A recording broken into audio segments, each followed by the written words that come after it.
Hey everyone, this is Jimmy Stafford, and you are listening to the Nothing Shocking podcast.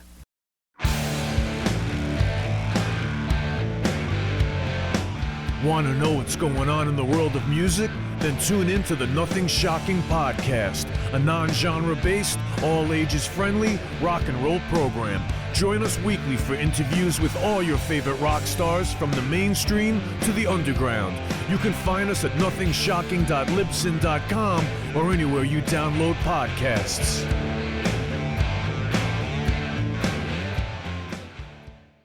Welcome to the night. You think you know Night Demon? Then the Night Demon Heavy Metal Podcast is for you. Step into the darkness as we peel back the curtain to give you an unprecedented, all-access look into the mind and the heart of the demon. We're talking band history, song analysis, studio anecdotes, stories from the road. It's everything a diehard Night Demon fan could want and more.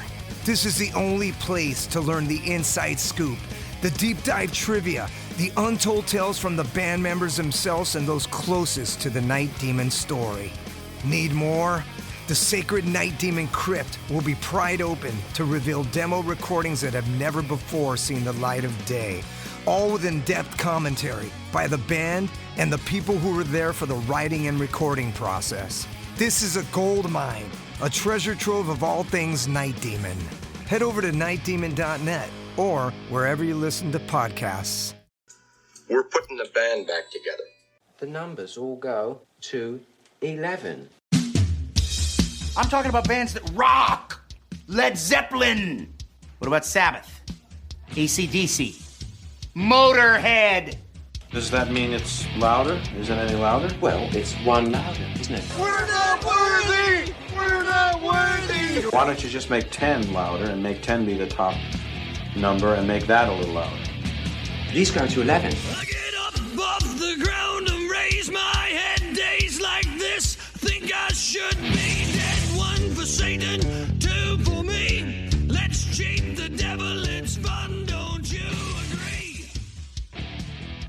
Welcome to the Nothing Shocking podcast. I'm your co-host, Jeff Untied, and with me in Dog Bowl Studios is Coach Nez. You can find the Nothing Shocking podcast on Libsyn or any podcatchers, like our Facebook page, or follow us on Twitter at NoShockPod. You can also find the Nothing Shocking podcast on Rock Rage Radio every Sunday morning at 7 a.m. Central Time. Our sponsor is Ragged Records, located in downtown Rock Island, Illinois, and downtown Davenport, Iowa. We'd like to thank the Hong Kong Sleepover for allowing us to use their music for our intro and bumper ending. Tonight's guest is Jimmy Stafford, former guitar player for Train. Yep. He has a new solo album out. What's that called, Jeff? Good Morning Sunshine. Yeah, absolutely. Great album. Great interview. Very informative. Didn't realize he's got like 7 solo albums. Yeah. Isn't that crazy? Yeah. And we talked a little bit about a song off his new album called Midnight Touch. He said was inspired by Genesis. He was a big fan of Genesis. And he was actually going to go back. It just happened, I think it was last week. Genesis played in Chicago. Yeah, and he made his pilgrimage back to Chicago because he's from the Chicagoland area, correct? Yeah, he's originally from Morris, Illinois, which is not far from where we live. No, about an hour and 45-minute drive, I believe, right? Yeah. Well, hey, let's not waste any time. Let's get to this interview. All right, good night. Good night.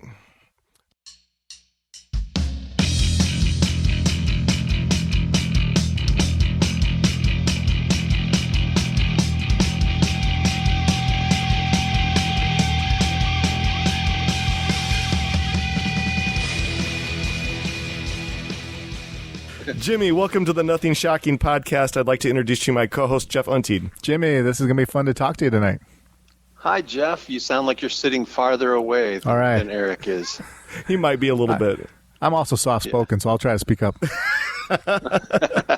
All right. So our research with you, we know that you are a product of... Wait, whoa. You researched me? Just a little bit. Is that fair? Well, I suppose so. Go ahead. That you're a product of Morris, Illinois. Yeah, correct. Where are you guys at? We are located in Rock Island, Illinois. Yeah, about an hour and a half west. Oh, really? Yes, we are. And wow. I was wondering, the area code that I called, I wasn't quite, I almost Googled to see where it was, Rock Island. But yes, I did. I grew up in Morris, Illinois, about an hour southwest of Chicago. And lived there till about a year after I graduated high school.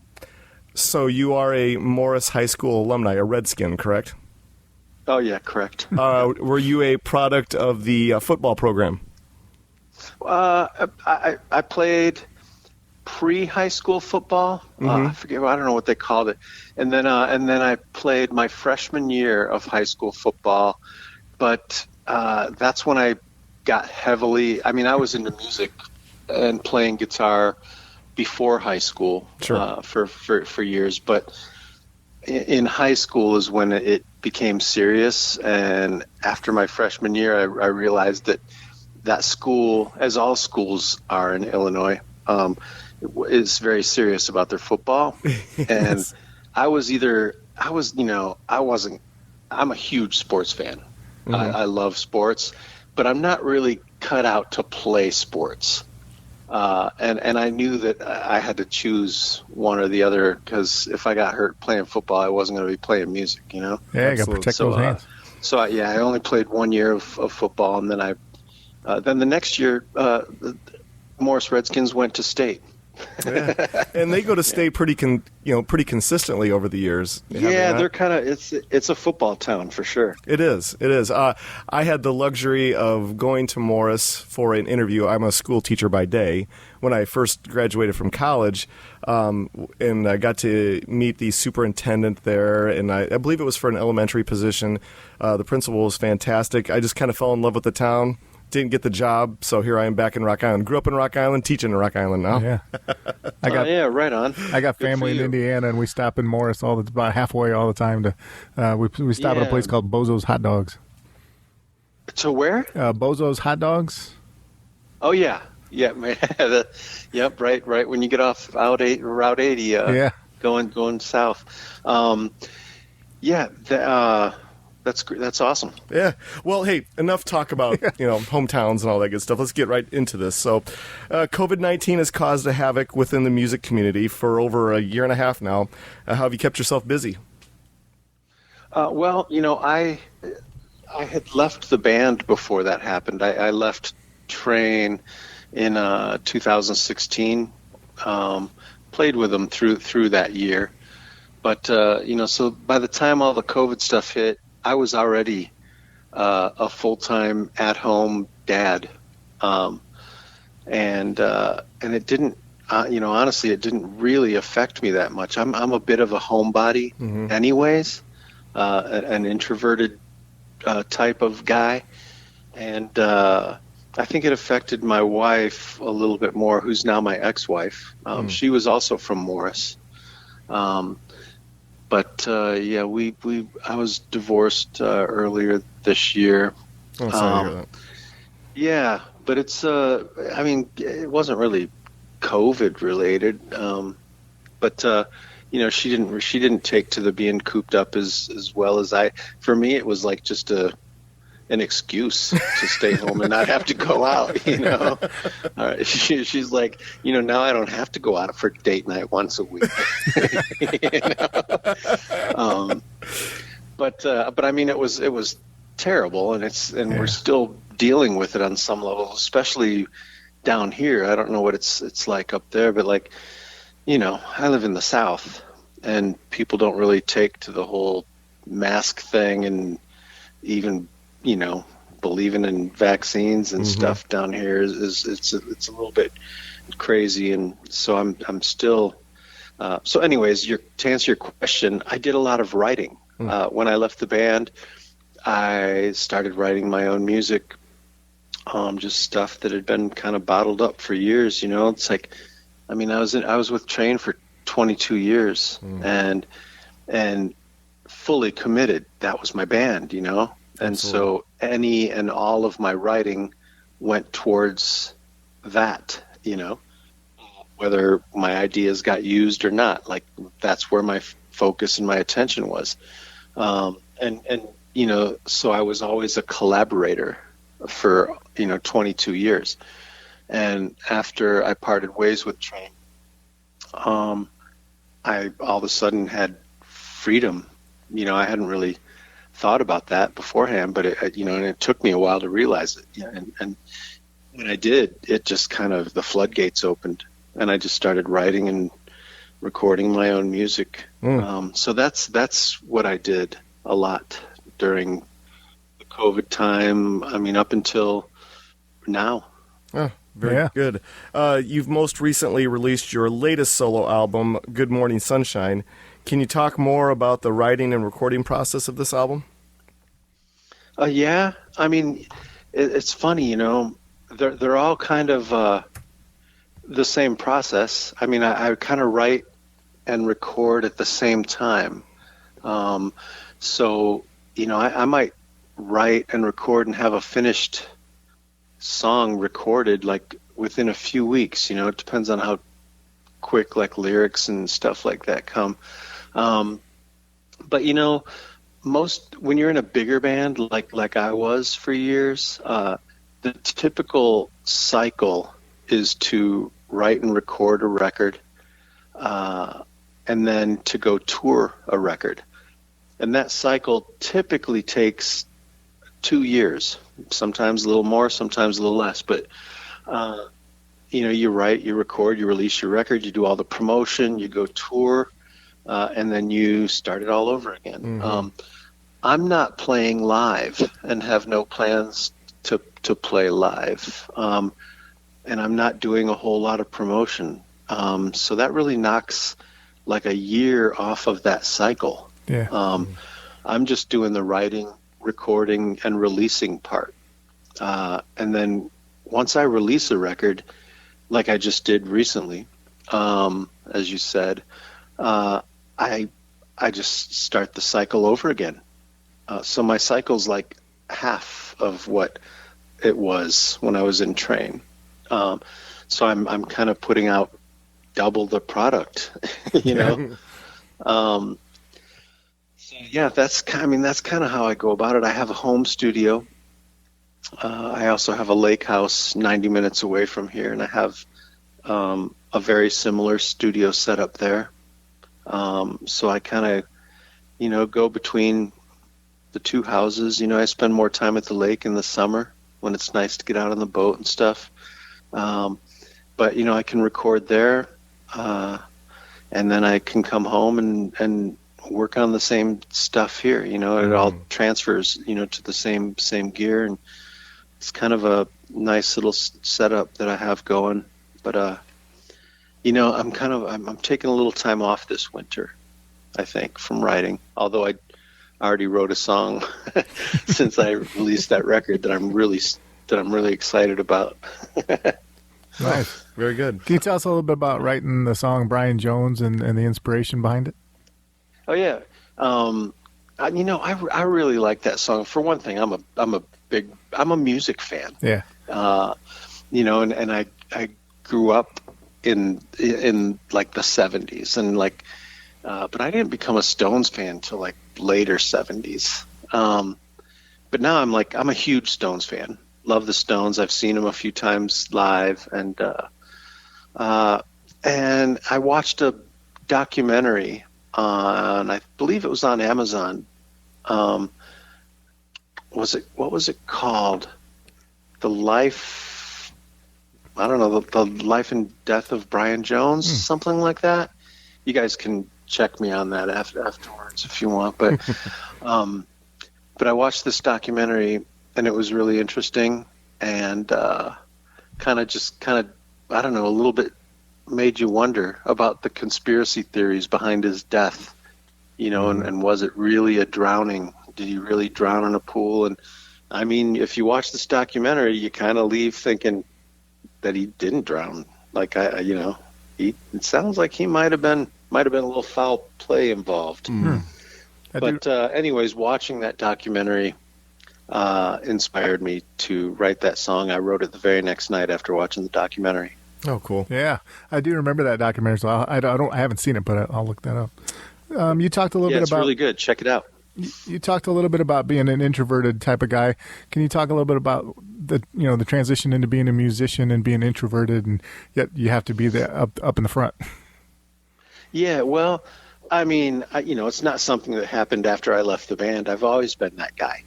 I've always just kind of been, the one that kind of went to a party and stood in the corner, and just kind of observed a little bit, and like I love a good party, but and the thing is, I can turn it on. I can turn on my social, socialness. I mean, even talking to you guys, like I don't talk a lot to people these days, I mean, my wife's not here anymore. I have my kids every other week. I talk to them, but they're like young, so I don't really, and I don't get out much because of COVID and stuff. And it's like, it's just, I don't really, and I don't do interviews very often. So, so even talking to you guys is kind of me coming out of my shell a little bit, and, having anxiety all day that, I've got to call these guys. I've actually got to talk. What am I going to talk about? That's awesome. But no, I mean, I can turn it on if I'm at a party, because usually, when I'm at a party, I'm that guy. I'm the train guy, So people will come talk to me. I don't have to stand in a corner like I did in high school, Yeah. like they'll actually come and talk to me, and it's nice, it's like you get that kind of gets you going, when somebody comes up to you and starts, hey, I'm a fan and blah, blah, blah. It's like, oh, hey, you can it kind of opens up things a bit. So, well, I wanted to kind of take this back to Good Morning Sunshine in a couple of the tracks that stood out for me. The first being Coupe DeVille. The track was a catchy tune, really kind of caught my ear. Can you talk a little bit more about the creation of the song? Well, I don't know. Like, I mean, the songs just come. I'm trying to think how that particular song comes, because they come in different ways, Sometimes I'll think of a melody. That was the case in that song. I remember having the hook in my head, the jet black Cadillac Coupe DeVille. I was like, that's kind of catchy. I should do something with that. And so I did. And then I go sit down at my computer and, program some drums and kind of like start thinking of like some music to go along with that hook that I was singing in my head. But that's, it's different for every song. That's how that song came about. And, that hook that I had in my head, jet black Cadillac Coupe DeVille, just kind of lent itself to, I lived in California for many years. When I moved from Morris, Illinois, out of high school, I went to Hollywood. And I lived in Los Angeles for 11 years. And then I moved to San Francisco, which is where Train was formed, and I lived there for 6 more years. So, I don't know, the whole Coupe DeVille thing just kind of, reminded me of Beverly Hills and driving down Sunset Boulevard and stuff. I didn't have a Coupe DeVille. I had a Toyota Corolla.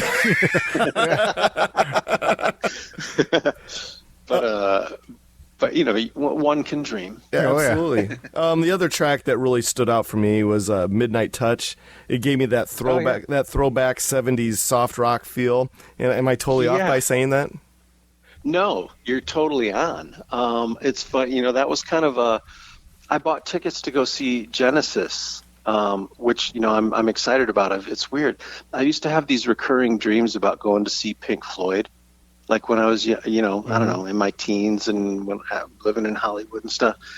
And then I finally went and saw them like on the I think it was the 94 tour, the last tour that they did. And I saw them 3 times on that tour, and I don't have those dreams anymore. But I started having Genesis dreams, which is the oddest thing because, I mean, I'm a Genesis fan, but not big. I mean, I think I had 2 Genesis albums in my vinyl collection growing up, But I started having these Genesis dreams, and not like all about Genesis. I'd be like whatever, hanging out with friends or something, and Genesis would be playing in the background, or we'd be at a Genesis concert or something. but I've never seen them, never seen Phil Collins, and they're all getting older. We're all getting older, but he's getting kind of frail, and I wasn't sure they were ever going to tour again, and they are doing a tour again, and so I was like, I have to go see this. Well, they're not coming where I live in Nashville, so I bought a ticket to go see them in Chicago. Oh, nice. In November, so I'll be at the United Center for night 2 of the Genesis show. But when I bought those tickets, I was kind of in a Genesis mood, and I was listening to a bunch of Genesis music at that time, and months ago, and it inspired that song, Midnight Touch. It's to me, it just I wanted to kind of write a Genesis type of, not an early Genesis type of song, like an 80s Genesis type of song, like Invisible Touch, like it's like something like that. But so yeah, Midnight Touch was kind of inspired by my love of Genesis. Oh, very good. All right. Well, before we go back to your previous solo albums and endeavors, how can you kind of compare your songwriting as now as you did maybe as a member of Train or in your first attempts to be a solo artist? How has it evolved for you? Well, I mean, it's totally different than Train, because in Train, we all kind of had our jobs. I was the guitar player, and when we wrote together, we would all come up with chord changes and stuff together, or, and then maybe Pat would start to come up with a melodic idea. I remember the night we wrote Meet Virginia, or at least the beginnings of it. We were playing a small club in San Francisco, and during sound check, I started playing the verse part of the song, and Pat started kind of singing the Meet Virginia melody over it. And then Rob took it home and wrote the chorus chords to it. We all kind of contributed in different ways, but Pat always wrote the words and melody, the lyric melody and the words to the songs. And, I always wrote my guitar parts, and it's like, it's just kind of like we all did our jobs and what we were, kind of there to do. But when I left the band, I tried my hand at lyrics, and I think it's gotten better over the past few years of doing, making my own records. I think I've gotten to be a better lyricist, and it's fun for me to kind of do all the parts, and like, because sometimes I hear songs and they're like finished in my head, and I'm sure Pat did too, and that had to have been frustrating at times, like when he came in with the with like just the couple, like he's not a piano player, but when he came in with the Drops of Jupiter idea, it was just literally him sitting at a piano, like playing with 2 fingers, and singing the melody and the lyrics, but you could tell it was a great song. And then we built all the music around it, But, I'm sure that he, along the way, had different ideas of how he maybe envisioned it coming out, Sure. Any band does. Like, I know Sting talked about that a lot. When he was with the Police, he would write these songs, and the Police would turn them into a Police song, right? and then when you hear Sting as a solo artist redo those songs, he does them differently. Yes. Yeah. Because he does them the way that he kind of envisioned them being in the first place, But when I left the band and I started working on my own music, I didn't have to answer to anybody, and I didn't have to collaborate with anybody. It was just a wide open world, and it was beautiful. It was just me listening to what's in my head and trying things, and if they worked, I kept them. If not, I changed them. And it was just like, it was really a grand experiment. that's still continuing, and I'm learning more and more as a producer and as a writer and as a lyricist with each album. And I'm kind of I can see my growth from the albums. I love the early stuff that I wrote coming out of the band, but I do think it's developed along the way, especially the production, I think.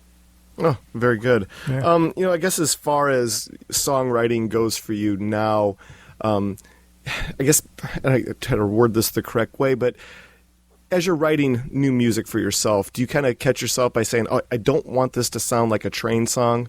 I want to make sure that this sounds like me and not music that was supposed to be meant for Train," or somebody would kind of decipher it as like, "Hey, this sounds like a Train song."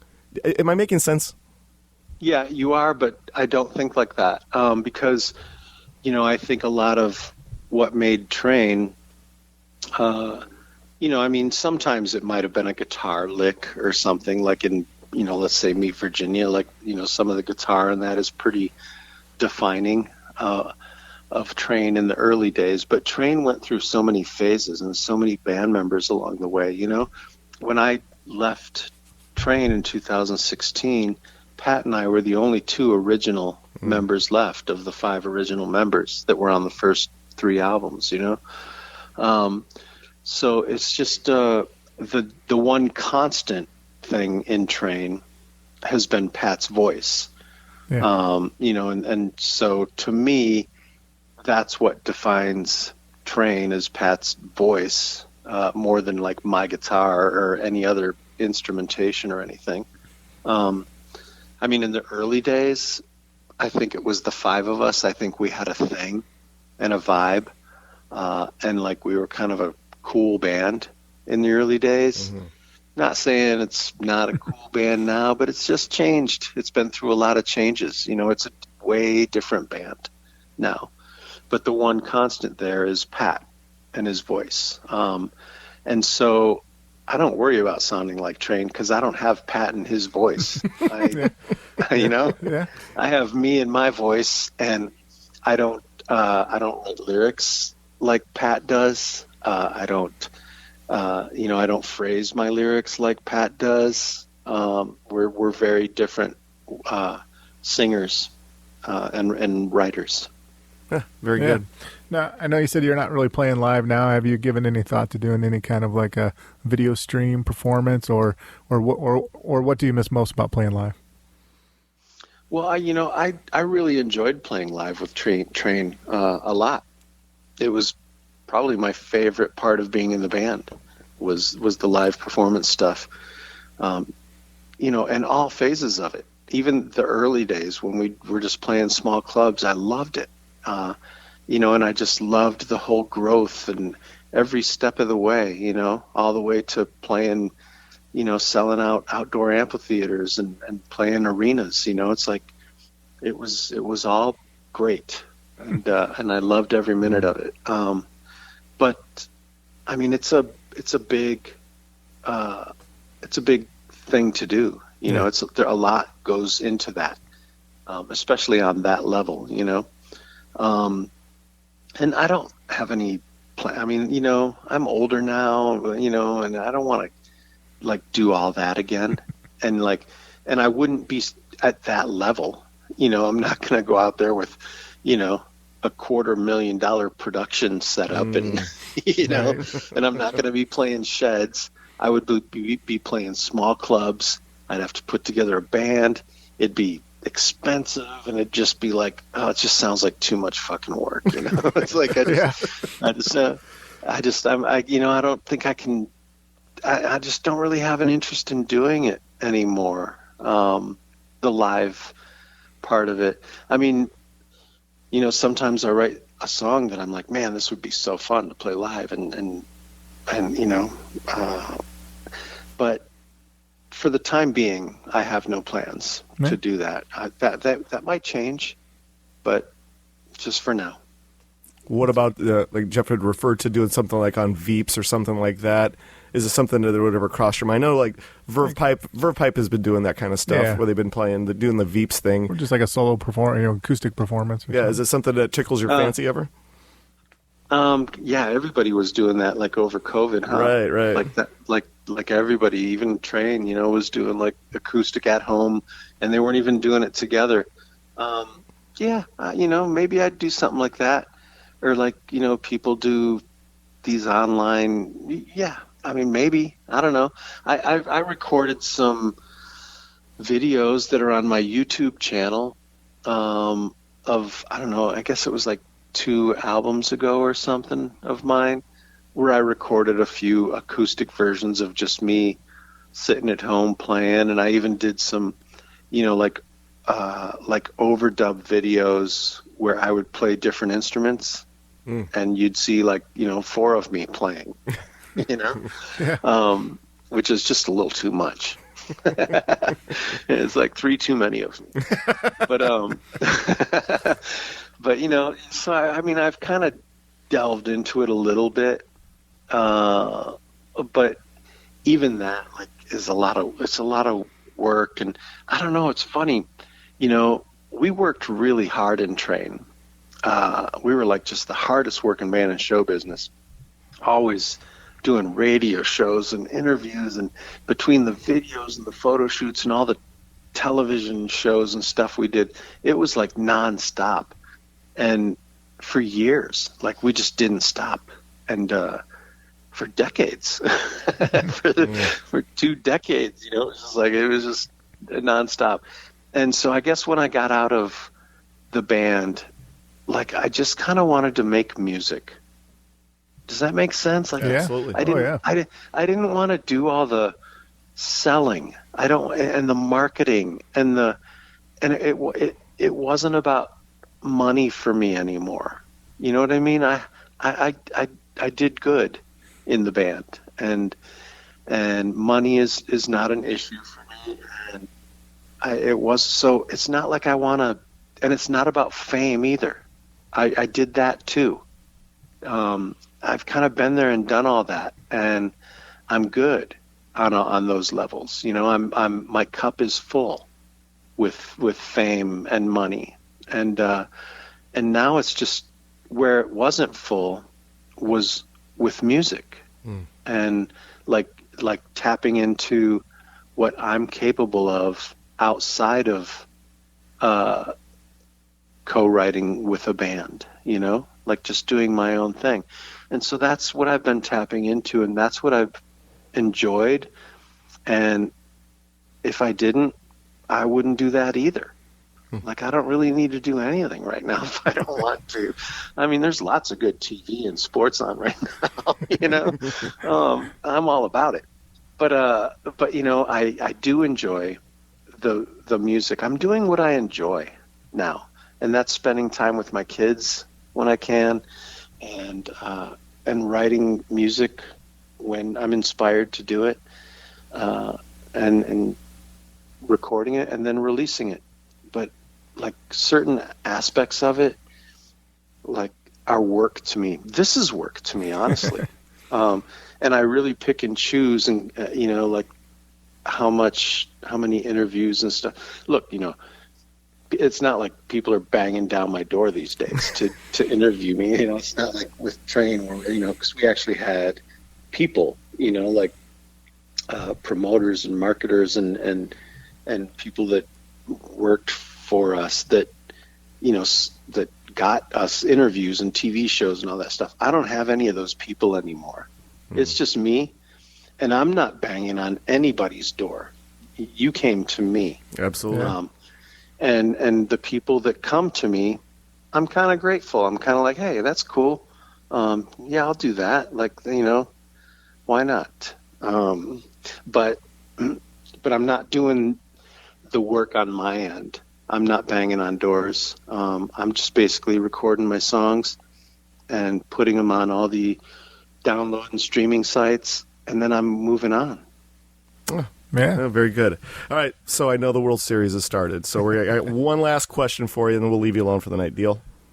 Okay, yeah, right. No worries. Okay, well, your first solo endeavor, No Man's Land, I think was released back in, 2017? Is that correct? Am I right on that? Yes. Yeah. All right. And your sophomore album, Shine Like the Sun, is that a 2018 release, I believe it was? I think so, yeah. So I guess, with a lot of artists that go off on their own, they get that first solo venture out of the way. Maybe they've had a book of songs that they've saved up to record this new music with.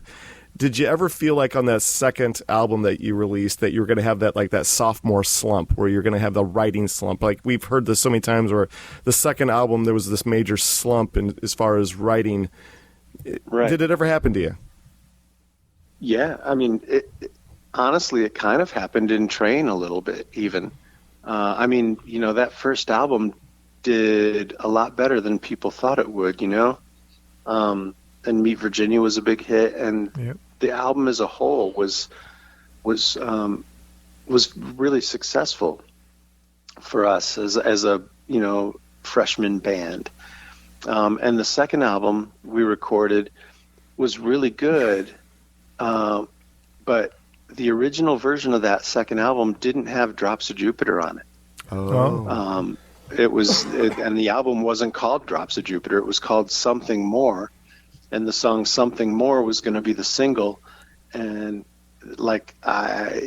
who knows, what direction the band would have taken if that one song hadn't have been written. I mean, the album was already scheduled for release. The press was being set up. Everything was rolling without Drops of Jupiter. And then that song came in. Pat came in with that idea and played it for the record company people, and they said, you got to record, we got to stop the presses on this record. This song needs to be recorded. And I mean, it changed everything. Yeah. And all of a sudden it wasn't a sophomore slump that it could have been, I don't care about that stuff on my own because I'm not trying to write hit songs. I'm not trying to be successful or any of that stuff. We were back then. We definitely wanted success, and we wanted to be able to make a living doing what we were doing, and that stuff doesn't factor into my life now. So I don't think about that. I just write songs and put them out there. And I think that kind of answers that question. Absolutely didn't, yeah. I didn't really think about that with the second record. Looking back on it, the second record, that was the first record I did without help. The first album I had help. I did it in somebody else's home studio. He was an experienced engineer, and he helped me a lot with that record. And with musicians, I had a bunch of Nashville musicians play on that first record. The second record, I'm like, I can do this by myself. I got this. I can, I'm like $5,000 away from having this. I just need one of those mics like he has and a couple pieces of gear. So I bought it. And so that second album was a little bit of an experiment. I like some of the songs on the record, but it's probably not my best one. But the third one, I think, made up for it. Nice. Very good. Well, we are out of our allotted time, but before we let you go tonight, is there anything that you would like to plug or promote that we did not cover? Well, no, because you mentioned my new album. I have a website, jimmystaffordmusic.com, that your listeners might want to check out. Absolutely. That's the only place my actual product is available, CDs. And I sign all my CDs, unless you prefer I don't. Just leave a comment when you buy it. Don't sign it, dude. And then that's about it. My music's available everywhere. Apple, iTunes, Spotify. And that's all. I'm proud of some of the stuff that I'm doing, and I hope people get around to listening to it sometime. Oh, fantastic. Yeah, cool. Well, this is how it's going to work. We have about 3 weeks worth of episodes we have to release before we release yours. So we're looking right around, what do you think, Jeff, about Thanksgiving-ish? Something like right around there. We'll have this all edited. Jeff, the editing wizard, he'll get everything edited for you. And once it's out, we'll send the attachment link to you immediately. All right. Hey, it was been a pleasure getting to know you. And thank you for all the correspondence. And like I said, when we have this thing ready to go, we'll have it out on all of our socials, and you'll be the first one to receive it, by the way. Yeah, cool. Send me links, and I'll blast them on all my socials as well. Jimmy, thank you so much. We appreciate it. Yeah, thank you, guys. Good talking to you. Take care of yourself. Good night. Have a good night. All right, you too. Bye-bye. You too. Bye-bye.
If they ever take from you, then you plug